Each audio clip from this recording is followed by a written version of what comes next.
Terus belajar, jaga kesehatan, dan jangan lupa subscribe.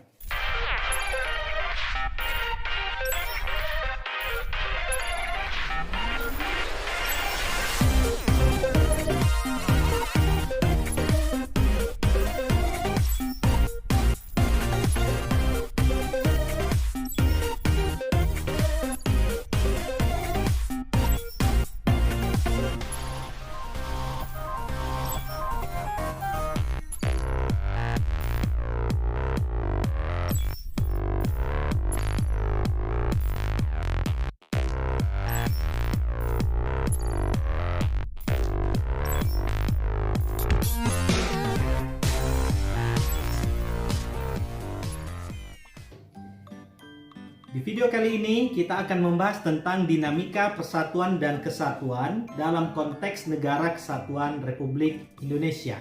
Yang pertama yang akan kita bahas adalah hakikat Negara Kesatuan Republik Indonesia.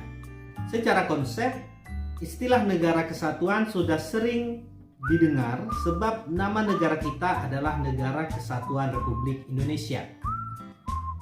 Jadi, istilah negara kesatuan sudah tertanam dalam pola pikir kita selaku warga negara Indonesia.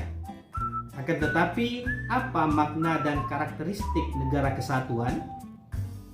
Menurut C.F. Strong dalam bukunya A History of Modern Political Constitution pada tahun 1963, mendefinisikan negara kesatuan sebagai bentuk negara di mana wewenang legislatif tertinggi dipusatkan dalam suatu badan legislatif nasional.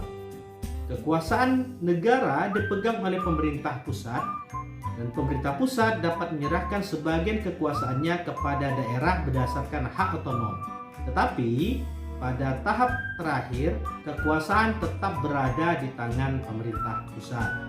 Pendapat C.F. Strong tersebut dapat dimaknai bahwa negara kesatuan adalah negara bersusun tunggal, yakni kekuasaan untuk mengatur seluruh daerahnya ada di tangan pemerintah pusat. Pemerintah pusat memegang kedaulatan sepenuhnya, baik ke dalam maupun keluar. Hubungan antara pemerintah pusat dengan rakyat dan daerahnya dapat dijalankan secara langsung. Dalam negara kesatuan hanya ada satu konstitusi, satu kepala negara, satu dewan menteri atau kabinet, dan satu parlemen. Demikian pula dengan pemerintahan, yaitu pemerintah pusatlah yang memegang wewenang tertinggi dalam segala aspek pemerintahan. Negara kesatuan mempunyai dua sistem, yaitu sistem sentralisasi dan desentralisasi. Dalam negara kesatuan bersistem sentralisasi, semua hal diatur oleh dan diurus oleh pemerintah pusat. Sedangkan daerah hanya menjalankan perintah-perintah dan peraturan-peraturan dari pemerintah pusat. Daerah tidak berwenang membuat peraturan-peraturan sendiri atau mengurus rumah tangganya sendiri. Akan tetapi, dalam negara kesatuan bersistem desentralisasi, daerah diberi kekuasaan untuk mengatur rumah tangganya sendiri atau otonomi. Untuk menampung aspirasi rakyat di daerah, terdapat parlemen daerah. Meskipun demikian, pemerintah pusat tetap memegang kekuasaan tertinggi. Pada saat ini, Indonesia merupakan negara kesatuan yang menganut sistem desentralisasi melalui mekanisme otonomi daerah. Dengan sistem ini, pemerintah pusat memberikan sebagian wewenangnya kepada pemerintah daerah. Akan tetapi ada wewenang yang tidak diberikan kepada daerah otonom, yaitu kewenangan di bidang politik luar negeri, agama, justisi, pertahanan, keamanan, moneter, dan fiskal nasional.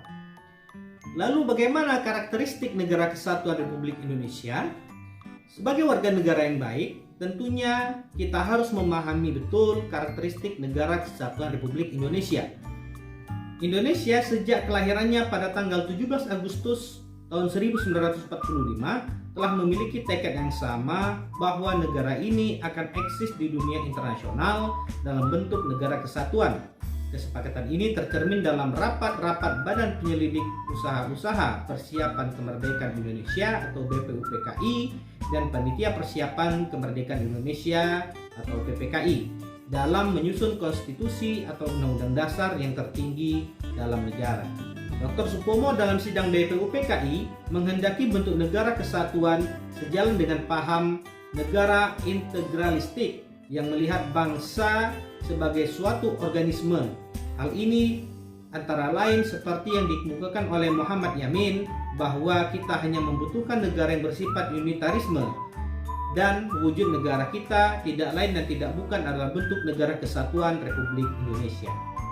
Pembentukan negara kesatuan bertujuan untuk menyatukan seluruh wilayah Nusantara agar menjadi negara yang besar dan kukuh dengan kekuasaan negara yang bersifat sentralistik. Tekad tersebut sebagaimana tertuang dalam alinea kedua pembukaan Undang-Undang Dasar 1945 yang berbunyi, dan perjuangan pergerakan kemerdekaan Indonesia telah sampai pada saat yang berbahagia dengan selamat sentosa mengantarkan rakyat Indonesia ke depan pintu gerbang kemerdekaan Indonesia yang merdeka, bersatu, berdaulat, adil dan makmur. Wujud negara kesatuan Republik Indonesia semakin kokoh setelah dilakukannya perubahan dalam Undang-Undang Dasar 1945 yang dimulai dari adanya penetapan Majelis Permusyawaratan Rakyat yang salah satunya adalah tidak mengubah pembukaan Undang-Undang Dasar 1945 dan tetap mempertahankan negara kesatuan Republik Indonesia sebagai bentuk final dari negara bangsa Indonesia. Kesepakatan untuk tetap mempertahankan bentuk negara kesatuan didasarkan pertimbangan bahwa negara kesatuan dalam bentuk yang ditetapkan sejak awal berdirinya negara Indonesia dan dipandang paling tepat untuk mewadahi ide persatuan sebuah bangsa yang majemuk ditinjau dari berbagai latar belakang. Undang-Undang Dasar 1945 secara nyata mengandung semangat agar Indonesia ini bersatu, baik yang tercantum dalam pembukaan maupun dalam pasal-pasal yang langsung menyebutkan tentang negara kesatuan Republik Indonesia dalam 5 pasal, yaitu pasal 1 ayat 1, pasal 18 ayat 1, pasal 18B ayat 2, pasal 25A, dan pasal 37 ayat 5.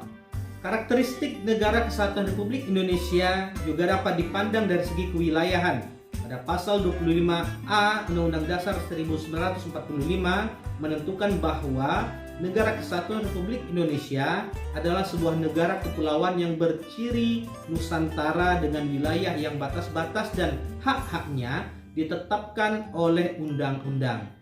Istilah Nusantara dalam ketentuan tersebut dipergunakan untuk menggambarkan kesatuan wilayah perairan dan gugusan pulau-pulau Indonesia yang terletak di antara Samudra Pasifik dan Samudra Indonesia serta di antara benua Asia dan benua Australia. Kesatuan wilayah tersebut juga mencakup kesatuan politik, kesatuan hukum, kesatuan sosial budaya, kesatuan ekonomi, dan kesatuan pertahanan dan keamanan. Dengan demikian, meski wilayah Indonesia terdiri atas ribuan pulau, tetapi semuanya terikat dalam satu kesatuan negara, yaitu Negara Kesatuan Republik Indonesia.